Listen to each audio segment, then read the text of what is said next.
నవ్యకు స్వాగతం. గార్డెన్ని పెంచేటప్పుడు సన్లైట్తో పాటు ఏ నేలపైన ఆ గార్డెన్ పెంచుతున్నామో ఆ నేల కూడా ఇంపార్టెంట్. ఫర్ ఎగ్జాంపుల్, నేలలో నీరు ఇంకే గుణం కావచ్చు, లేదా కంపోజిషన్స్ కావచ్చు, లేదా సాయిల్ ఫర్టిలిటీ కావచ్చు. ఈ అంశాలన్నిటిని కూడా మనం దృష్టిలో పెట్టుకోవాలి. సో ఇవన్నీ పర్ఫెక్ట్గా ఉన్నప్పుడు మనం మొక్కలు కనుక నాటితే ఆ మొక్కల ఎదుగుదల కూడా ఎంతో చక్కగా అందంగా ఉంటుంది. అలాగే కొన్ని రకాల ప్రత్యేక జాతి మొక్కలు ఏవైతే అప్పుడు పెంచుకుంటామో ఆ సాయిల్ పర్సంటేజ్ ఒక్కసారి క్షుణ్ణంగా పరిశీలించి 2-3 పొరలు సాయిల్ తీసేసి ఆ తర్వాత మొక్క నాటితే ఎంతో ప్రయోజనకరంగా ఉంటుంది. కాలేజ్లో చేరిన ప్రతి ఒక్కరికి గోల్ ఉండాలి అన్న నెససరీ లేదు. గోల్ మాట అటుంచితే మనం తీసుకున్న కోర్సెస్కి సంబంధించి ఫ్యూచర్లో జాబ్ ఆపర్చునిటీస్, కెరియర్ ప్రాస్పెక్ట్స్ ఇవన్నీ ఎలా ఉన్నాయో ఒక్కసారి గమనించాలి. ఉదాహరణకి బీకామ్ తీసుకున్న వాళ్ళైతే ICWA, CA, కంపెనీ సెక్రటరీస్ ఇలాంటి కోర్సెస్ చేయడం ద్వారా ఫ్యూచర్లో కెరియర్ ఆప్షన్స్ని సృష్టించుకోగలరు.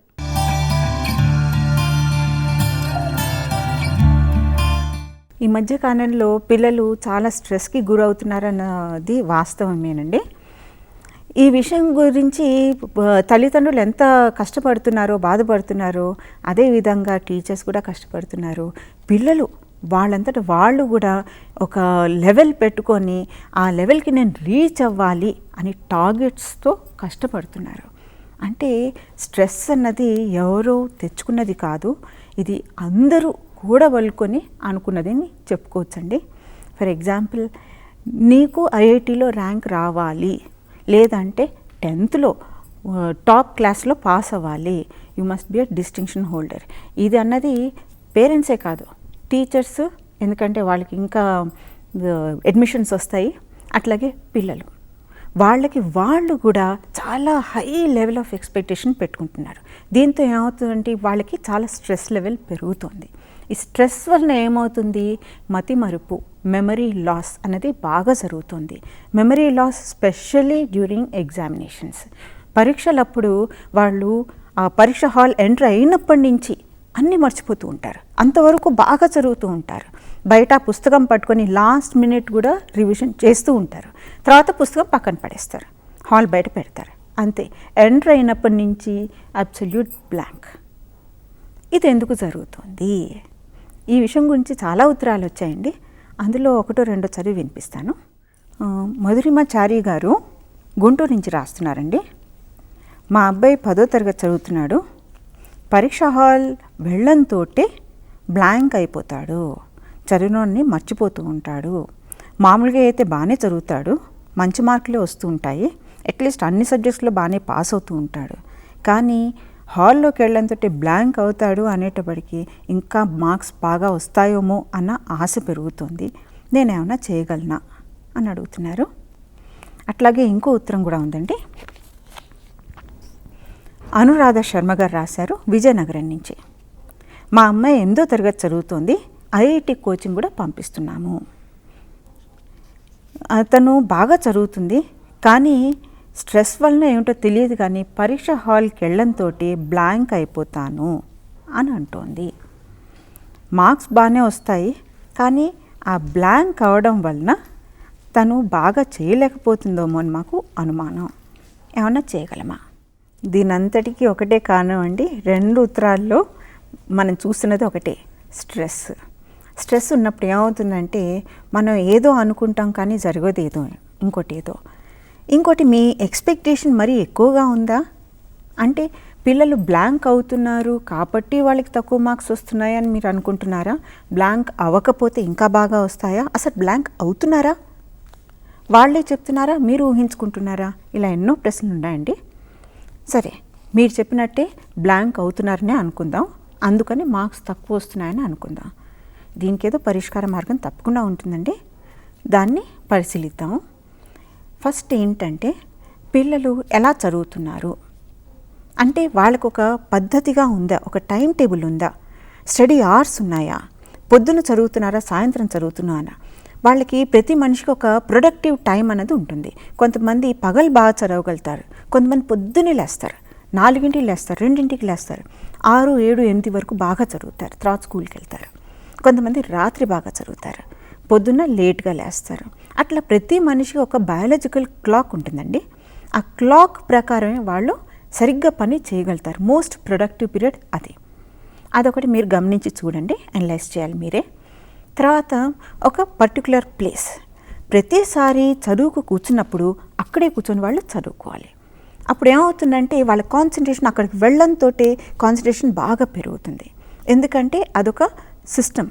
ఫర్ ఎగ్జాంపుల్ మనం గుళ్ళోకి వెళ్తాం, గుళ్ళోకి వెళ్ళడంతో దేవుడి ముందు నించొనితో ఒక రకమైన ఏదో చాలా పయస్ ఫీలింగ్ వస్తుందని, ఏదో చాలా హాయిగా అనిపిస్తుంది, ప్రశాంతత అనిపిస్తుంది. గుడి నుంచి బయటికి రావడంతో మళ్ళీ అది పోతుంది. ఎందుకట్లాగా? ఆ ప్లేస్ యొక్క ఎఫెక్ట్. అక్కడ వెళ్ళడంతో మనకి ఆ పనే చేయాలనిపిస్తుంది, దేవుడి మీదే మన దృష్టి ఉంటుంది, ఇంకా దేని మీద ఉండదు. అలాగే పిల్లలకు కూడా చదువు అనేటప్పటికీ ఆ టేబుల్ దగ్గరికి వెళ్ళి వాళ్ళ పుస్తకం ఓపెన్ చేయడంతో వాళ్ళ కాన్సన్ట్రేషన్ వెంటనే ఇంప్రూవ్ అవుతుంది, దాని మీద వాళ్ళు ఫోకస్ చేయగలుగుతారు.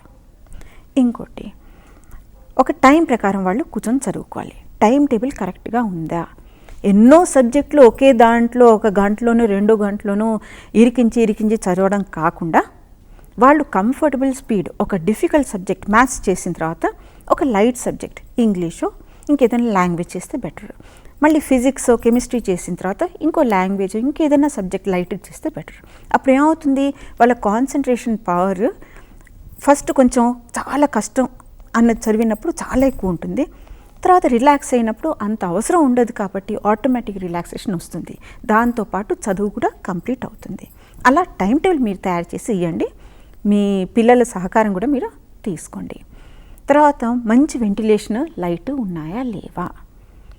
పిల్లలకి ఒక రూమ్ ఇచ్చేస్తారు, ఏదో చివర ఉంటుంది, మారుమూలగా ఉంటుంది, అక్కడ లైట్ సరిగ్గా రాకపోవచ్చు, లేదంటే లైట్ ముందు నుంచి వస్తూ ఉండొచ్చు. ముందు నుంచి వస్తే ఏమవుతుంది, గ్లేర్ వచ్చి పిల్లలు సరిగ్గా చదవలేకపోతారు.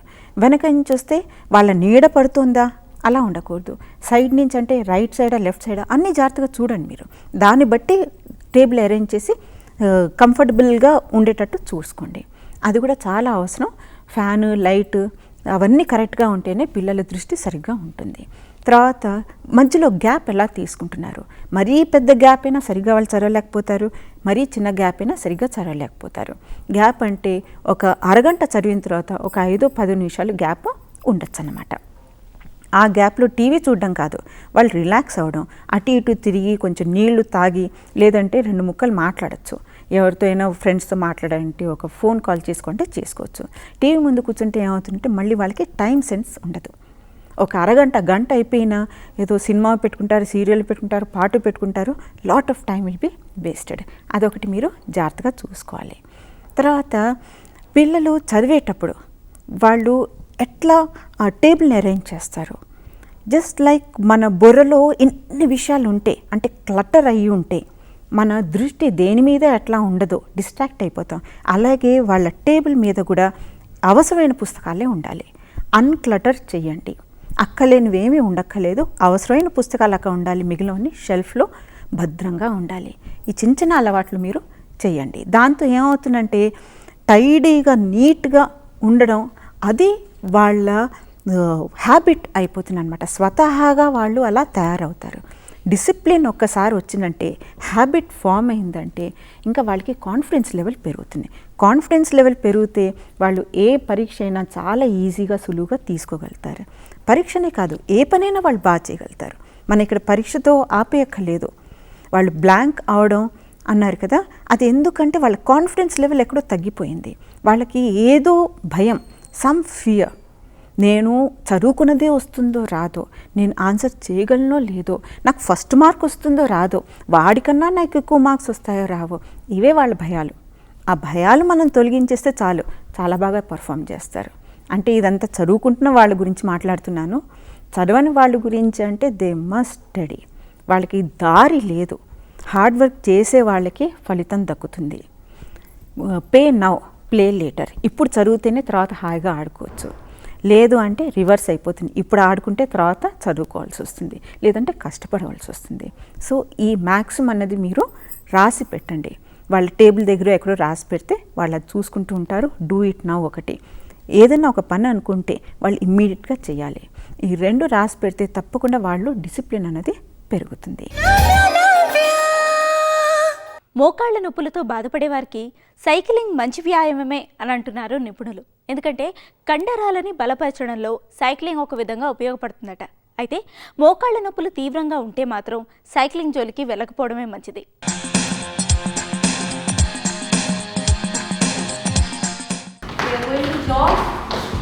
So that you get better workout. Make sure your knees are warmed up and your back is warmed up.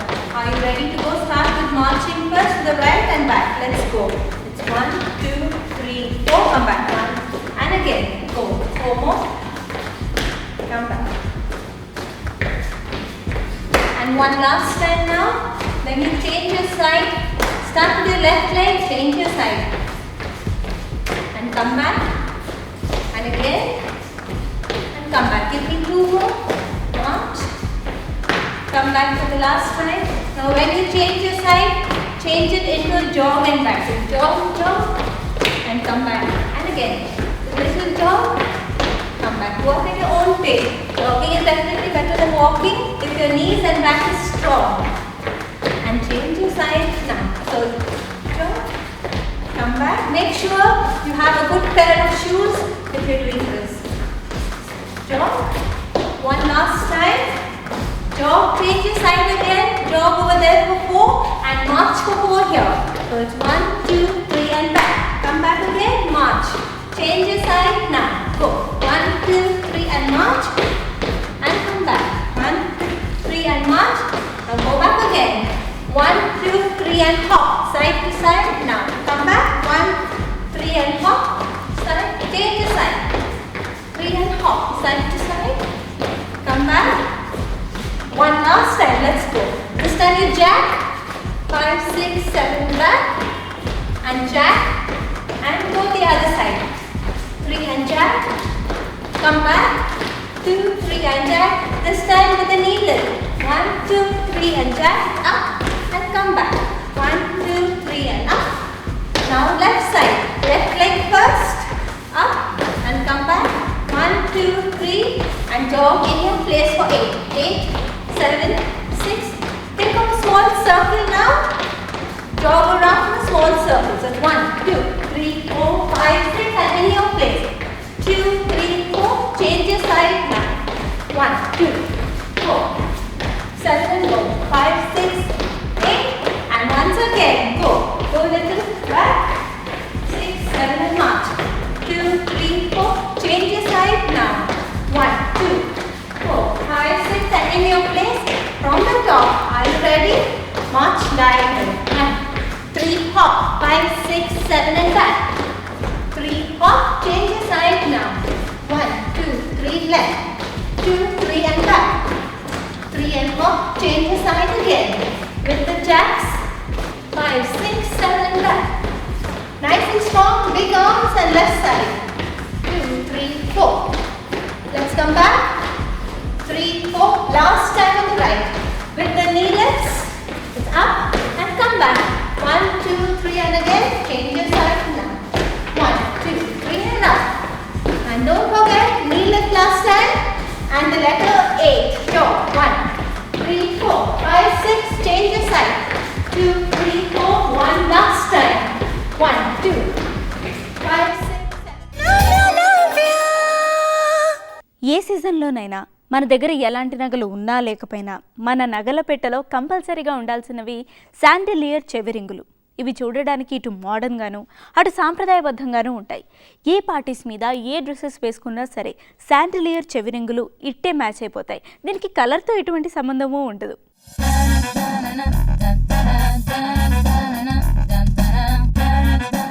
మీకు ఇప్పుడు కచ్ వెరైటీస్ కొన్ని చూపిస్తాను నేను. బేసికల్గా కచ్ అనగానే మీకు మిర్రర్ వర్డ్స్ ఎక్కువ గుర్తుకొస్తాయి. కచ్లో ఏంటంటే మీకు ఈ ప్రింట్ కూడా చాలా ఇంపార్టెంట్. జైపూరి ప్రింట్ ఇది. జైపూరి ప్రింట్కి బ్లాక్ అండ్ వైట్ ప్రింట్కి జస్ట్ కలర్ఫుల్గా ఉండడానికి కలర్ఫుల్ యోక్ వచ్చింది. ఇది టిపికల్ రాజస్థానీ వర్క్. మీకు మిర్రర్స్తోనూ ఇది హెరింగ్ బోన్తోనూ కవర్ చేసి ఉంటాయి. ఇది హ్యాండ్ ఎంబ్రాయిడరీ. అంటే మామూలుగా హ్యాండ్ ఎంబ్రాయిడరీ అనగానే మనకి మగ్గం ఎంబ్రాయిడరీ గుర్తుకొస్తుంది. ఇది చేత్తో ఫ్రేమ్స్ వేసుకుని చేసే ఎంబ్రాయిడరీ. ఇక్కడ మొత్తం మీకు మిర్రర్స్ వచ్చాయి. వచ్చి 1, 2, 3 షేడ్స్ ఆఫ్ కలర్స్ యూస్ చేసాం బ్లాక్ అండ్ వైట్కి. దీని తాలూకు దుపట్టా ఏమో క్రష్డ్ వస్తుంది. క్రష్డ్ వచ్చి మీకు జస్ట్ 2 కలర్స్ క్రష్డ్ దుపట్టా అంతే. దీంట్లో కావాలంటే మామూలుగా అంటే క్లయింట్స్ అడిగితే మేము మిర్రర్స్ అవి వేసిస్తాము, కానీ యూజువల్గా అయితే సింపుల్గా పెడతాం. ఆఫీస్ వేర్కి ఎక్కువ మీకు డిస్టర్బెన్స్ లేకుండా, సౌండ్ లేకుండా, మీకు ఇటు నుంచి మూవలు అవి లేకుండా సింపుల్గా ఉండడానికి సింపుల్గా ఇచ్చామన్నమాట. అలాగే దీని తాలూకా బాటమ్ కూడా just simple block. Next variety ఏమో కచ్లోనే జైపురి ప్రింట్స్లో ఇది మొత్తము ప్యాచ్ వర్క్ అండి. ప్యాచ్ వర్క్లో బేసికల్గా 3 ఫ్యాబ్రిక్స్ తీసుకున్నాము.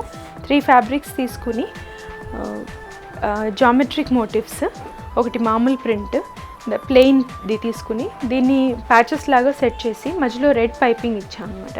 రెడ్ పైపింగ్ ఇచ్చి ఇవేమో మిర్రర్ వర్క్స్ చేసాము, మిగతా 2 ప్యాచెస్ ప్లెయిన్గా వదిలేసాము. సో ఇట్స్ జస్ట్ ఓవరాల్ మోటివ్స్లా వచ్చింది మీకు. దీని తాలూకా దుపట్టా ఏమో బ్లాక్ ప్రింట్.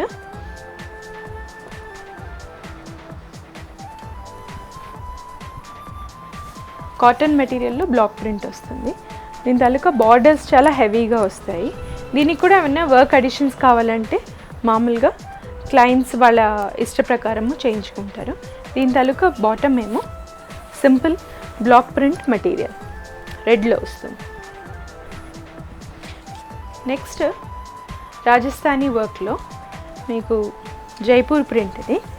దీని తాలూకా యోక్ మీరు చూస్తే ఇది చాలా ఇంట్రెస్టింగ్ యోక్ అండి. ఇది యాంటిక్ వర్క్ అంటారు, కచ్లోనే యాంటిక్ వర్క్ అనమాట. ఇది సామాన్యంగా ఇప్పుడు చేసేవాళ్ళు ఎవరు లేరు, అక్కడ కచ్లోనే మేము చేయిస్తాం ఈ వర్క్. ఇది కంప్లీట్గా కచ్ వర్క్లో యాంటిక్ వర్క్. ఇది మొత్తం ఈ థ్రెడ్ కూడా కాటన్ థ్రెడ్ ఉంటుంది. కాటన్ థ్రెడ్తో ఇది చాలా టైం పడుతుంది. బేసికల్గా ఇంత యోక్ చేయడానికి కనీసం 6 days 7 days కంటిన్యూస్గా వర్క్ చేస్తే 7 days 8 days పడుతుంది.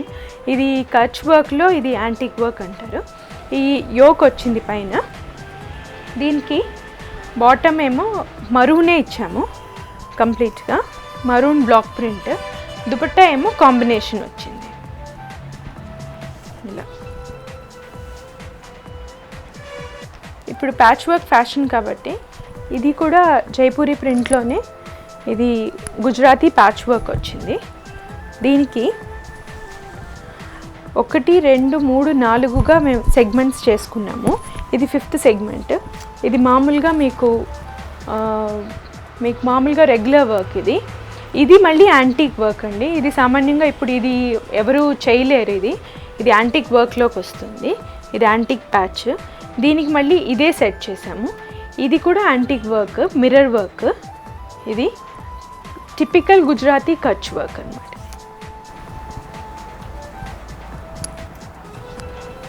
దీని దుపట్టా ఏమో షిఫాన్ ఇచ్చాము. షిఫాన్కి బ్లాక్ అండ్ వైట్, అండ్ దీనికి జస్ట్ ఇలా సింపుల్ వర్క్ ఉన్న దుపట్టా లేస్ వచ్చింది. దీనికి బ్లాక్ లేస్ వచ్చింది ఆల్ 4 sides. పండిన బొప్పాయిలోనూ పచ్చి బొప్పాయిలోనూ పోషక విలువలు, ఔషధ విలువలు సమృద్ధవంతంగా ఉంటాయి. అంచేత బొప్పాయి అటు పచ్చిదైనా ఇటు పండినదైనా మంచిదే.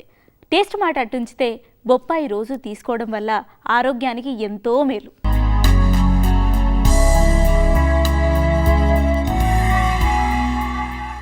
ఆస్టియోపోరోసిస్ అనే సమస్యకు ఆయుర్వేద చికిత్స. ఆస్టియోపోరోసిస్ లేదా దీన్నే మామూలు పరిభాషలో ఎముకలు గుల్లబారడం అని అంటారు. ఆయుర్వేదంలో ఈ సమస్యను అస్థి సౌశీర్యం అని అంటారు.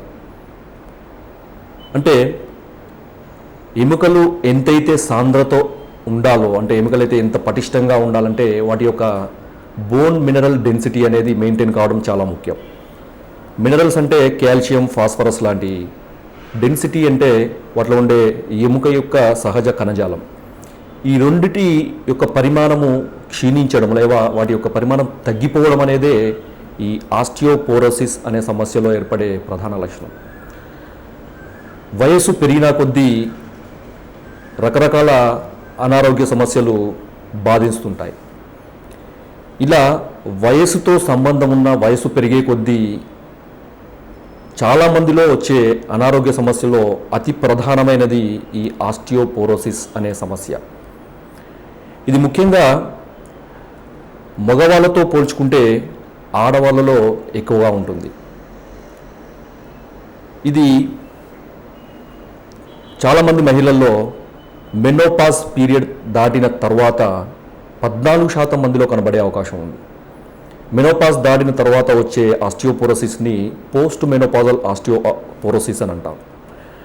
ఇది 50 నుంచి 59 సంవత్సరాల వయసున్న స్త్రీలలో 14% కనబడుతుంది.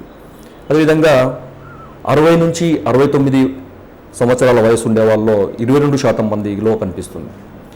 70 నుంచి 79% మందిలో 79 వయసు ఉన్న ఈ మహిళల్లో కానీ పురుషుల్లో కానీ ఇది 39 నుంచి 40% కనబడే అవకాశం ఉంది.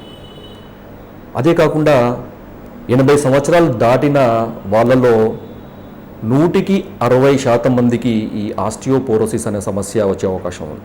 శరీరంలో ఉండే రకరకాల కణజాలము వాటి యొక్క కార్యము అయిపోయిన తర్వాత, వాటి యొక్క పనితీరు అయిపోయిన తర్వాత కొంతకాలానికి నిష్క్రియము అయి అవి చనిపోయి వాటి స్థానంలో తిరిగి కొత్త కణాలు ఏర్పడడం అనేది సహజమైన స్థితి. అదేవిధంగా ఈ సహజ స్థితిలో ఉండే ఈ ఎముకలో నార్మల్గా అంటే సహజంగా ఈ ఎముక కణజాలము వాటి యొక్క పనితీరు, వాటి యొక్క కార్యము, వాటి యొక్క కార్యక్షమత అయిపోయిన తర్వాత అవి తిరిగి అవి అబ్జర్వ్ అవుతూ ఉంటాయి, లేదా దాన్నే మనము చనిపోతూ ఉంటాయి, నిర్వీర్యం నిష్క్రియత్వం అవుతూ ఉంటాయి. వాటిని భర్తీ చేయడానికి కొత్త కణాలు ఏర్పడుతూ ఉంటాయి. ఎప్పుడైతే ఈ నిష్క్రియం జరగడం అంటే దాన్ని బోన్ రీఅబ్జార్ప్షన్ లేదా రిజార్ప్షన్ అంటారు. ఈ అబ్జార్ప్షన్ అనే ప్రక్రియ, దాని స్థానంలో కొత్త కణాలు ఏర్పడడం అనే ఈ ప్రక్రియ, ఈ రెండిట్లో వచ్చే సమన్వయం లోపించడం అనేదే ఈ ఆస్టియోపోరోసిస్లో జరిగే సమస్య. అంటే ఎంతైతే ఈ పనితీరు అయిపోయిన, నిష్క్రియత్వం అయిపోయిన కణాలు క్షీణించిపోతాయో వాటిని భర్తీ చేసేంత పరిమాణంలో కొత్త కణజాలము ఏర్పడకపోవడం అనేది ఈ ఆస్టియోపోరోసిస్లో ఏర్పడే సమస్య. ఈ ఆస్టియోపోరోసిస్ సమస్యలో ముఖ్యంగా మనం చెప్పాల్సింది మినరల్స్ అంటే ఫాస్ఫరస్, కాల్షియము ముఖ్యంగా. కొన్నిసార్లు ఈ బోన్ మాస్ను మెయింటైన్ చేయడానికి అవసరమైన కాల్షియము, ఫాస్ఫరస్ అనేవి ఈ డైట్ ద్వారా మనకి లభించినప్పుడు, శరీరానికి లభించినప్పుడు అవి ఈ కణజాలంలో ముఖ్యంగా ఈ బోన్ అంటే ఎముక కణజాలం ఉండే కాల్షియాన్ని, ఫాస్ఫరస్ను లాగి అవి శరీర అవసరాల గురించి వాడుకుంటూ ఉంటాయి. ఇది ఇంకొక ప్రధాన కారణం. ఎప్పుడైతే ఈ విధంగా అవసరానికి మించి ఈ కొత్త కణజాలం ఏర్పడకపోవడము, లేదా ఉన్నది ఇతర అవసరాలకి ఎక్కువగా లాగబడడం అనే వాటి వల్ల ఈ ఎముకలు అనేవి గుల్లబారుతూ ఉంటాయి. అంటే రంధ్రాలు రంధ్రాలుగా దూరం నుంచి చూస్తే ఒక స్పాంజి లాగా కనపడుతూ ఉంటాయి. ఇది మామూలుగా మీరు చూస్తున్న సహజంగా ఉండే ఎముక యొక్క కణజాలం. రెండవది ఆస్టియోపోరోసిస్ ఉన్న ఈ కణజాలం. దీంట్లో ఎక్కువగా రంధ్రాలు రంధ్రాలుగా కనపడుతూ ఉంటుంది. వీటి యొక్క డెన్సిటీ కూడా తగ్గిపోతుంది. ముఖ్యంగా ఆస్టియోపోరోసిస్ వల్ల ప్రభావితమయ్యే ఈ ఎముకల్లో ముఖ్యంగా ఈ హిప్ బోన్ అంటారు. ఈ ప్రాంతంలో ఉండే ఈ బోన్ ఎక్కువగా ఇది ఎఫెక్ట్ అవుతుంది. దాంతోపాటు స్పైన్ అంటే వెన్నెముకలో ఉండే ఈ ఎముకలు కూడా, వెన్నుపూసలు కూడా ఈ ఆస్టియోపోరోసిస్ వల్ల ఎక్కువగా ప్రభావితం అవుతుంటాయి. ఇలా ఆస్టియోపోరోసిస్ అనే వ్యాధి తగ్గడానికి, దానివల్ల వచ్చే ఫ్రాక్చర్స్ తొందరగా మారడానికి చాలా చక్కగా పనిచేసే అత్యద్భుతమైన ఆయుర్వేద యోగము గంధ తైలము. ఇది ఒక 40 రకాల విశిష్టమైన మూలికలతో తయారు చేసిన ఆయుర్వేద ఔషధం, ఆయుర్వేద తైలం. దీంట్లో ముఖ్యంగా ఇది తయారు చేసే విధానమే చాలా అద్భుతంగా ఉంటుంది. దీంట్లో నిర్మలమైన అంటే పరిశుద్ధమైన నల్ల నువ్వులను తీసుకొని ఒక తెల్లటి వస్త్రంలో కట్టి ఆ గుడ్డను లేదా ఈ నువ్వుల మూటను వేగంగా పారే నీళ్ళల్లో ఉంచుతారు. దాని తర్వాత ఆ మూటను తీసి ఆ నువ్వులను ఒకదానికి ఒకటి అంటుకోకుండా ఎండబెడతారు. మళ్ళీ తిరిగి మూట కట్టి వేగంగా పారే నీళ్ళలో పెడతారు. ఈ విధంగా 7 రోజుల పాటు ఏకబిగిగా చేస్తారు. దాని తర్వాత 8వ రోజు ఆ నువ్వులను తీసుకొచ్చి ఆవు పాలలో కూడా ఇదే విధంగా భావన చేస్తారు. అంటే ఆవు పాలలో ఈ నువ్వులను వేసి ఆవు పాలంతా ఎగిరిపోయే వరకు చేసి, తర్వాత ఆ నువ్వులను తీసి ఎండబెట్టి మళ్ళీ ఆవు పాలలో వేసి అవి ఎగిరిపోయే వరకు చేసి, ఈ విధంగా భావన చేసిన నువ్వులను ఇతర రకాల మూలికలతో కలిపి వాటిలో అతి మధురము, ప్రేంకనము, తర్వాత నఖము, సదాప, ఎష్టిమధుకము, అదేవిధంగా సుగంధిపాల ఇలాంటి మూలికలు, తర్వాత పద్మకాది గణంలో చెప్పబడే మూలికలతో కలిపి తైల ప్రక్రియ ద్వారా తయారు చేసే ఒక విశిష్టమైన ఔషధము గంధ తైలం. దీన్ని ఉపయోగించే విధానం ఎలా అంటే, ప్రతిరోజు ఉదయము అరకప్పు పాలలో 10 నుంచి 20 చుక్కల ఈ గంధ తైలాన్ని వేసుకొని పరగడుపున, అంటే ఏమీ తినకముందే ఈ పాలను తాగుతూ ఉండాలి. ఈ విధంగా 3 నెలలు లేదా అంతకంటే ఎక్కువ, కొన్నిసార్లు జీవితాంతము ఈ తైలాన్ని వాడితే ఈ ఆస్టియోపోరోసిస్ అనే సమస్య వృద్ధులను బాధించకుండా ఉంటుంది. ఒకవేళ ఫ్రాక్చర్స్ తొందరగా మానడానికి, ఆస్టియోపోరోసిస్ వల్ల ఫ్రాక్చర్ హీలింగ్ అనేది చాలా లేట్గా ఉంటుంది, కాబట్టి అది ఫాస్ట్గా త్వరితంగా మానడానికి కూడా ఈ గంధ తైలం ఉపయోగపడుతుంది. దాని కొరకు 10 నుంచి 15 చుక్కల ఈ గంధ తైలాన్ని ఇంతకుముందు చెప్పిన విధంగా వాడుతూ ఉండాలి. అదేవిధంగా ఫ్రాక్చర్ అయిన భాగాల్లో పైపూతగా కూడా దీన్ని లేత మర్దనం, అంటే మృదు మర్దనం కూడా చేస్తూ ఉంటే ఈ ఫ్రాక్చర్స్ తొందరగా హీల్ అయ్యే అవకాశం ఉంది. ఈ గంధ తైలంతో పాటుగా మనకి చాలా చక్కగా ఉపయోగపడే, దీన్ని ఏకమూలికగా ప్రయోగంగా చెప్పబడే ఇంకొక ప్రయోగము అర్జున క్షీరపాకము. అర్జున అంటే మనందరికీ తెలిసిన మద్ది చెట్టు. ఈ మద్ది చెట్టు యొక్క పట్ట ఒక 50 గ్రాములు తీసుకొచ్చి దాన్ని ఎండించి, ఆ ఎండిన ఈ మద్ది పట్టను 2 గ్లాసుల నీళ్ళలో వేసి 1 గ్లాసు మంచి ఆవు పాలు కలిపి ఈ పాలు మిగిలేటట్టు కషాయంలాగా కాచి ఆ పాలను కనుక తాగుతూ ఉంటే ఈ ఆస్టియోపోరోసిస్ అనే సమస్య కూడా చాలా చక్కగా తగ్గుతుంది. దీంతోపాటు ఇంతకుముందు చెప్పిన వాత ప్రకోప కారణాలంటే ఎక్కువగా పులుపు, కారము, పచ్చళ్ళు ఇలాంటివి వాడకుండా తగిన జాగ్రత్తలు తీసుకుంటే ఈ వృద్ధులలో బాగా వాళ్ళకి ఆందోళనకు గురి చేసే సమస్య, ఆస్టియోపోరోసిస్ అనే సమస్య పూర్తిగా తగ్గిపోయే అవకాశం ఉంది. మబ్బుకి కురవాలని ఆశ, నేలకి పండాలని ఆశ, పువ్వుకి పుయ్యాలని ఆశ. అలాగే జీవితంలో మనం పడినా లేవాలన్న ఆశ ఉండాలి. అది సహజం, ఎందుకంటే ఆశ అనేది జీవితాన్ని పోయించే పరిమళ సుగంధం.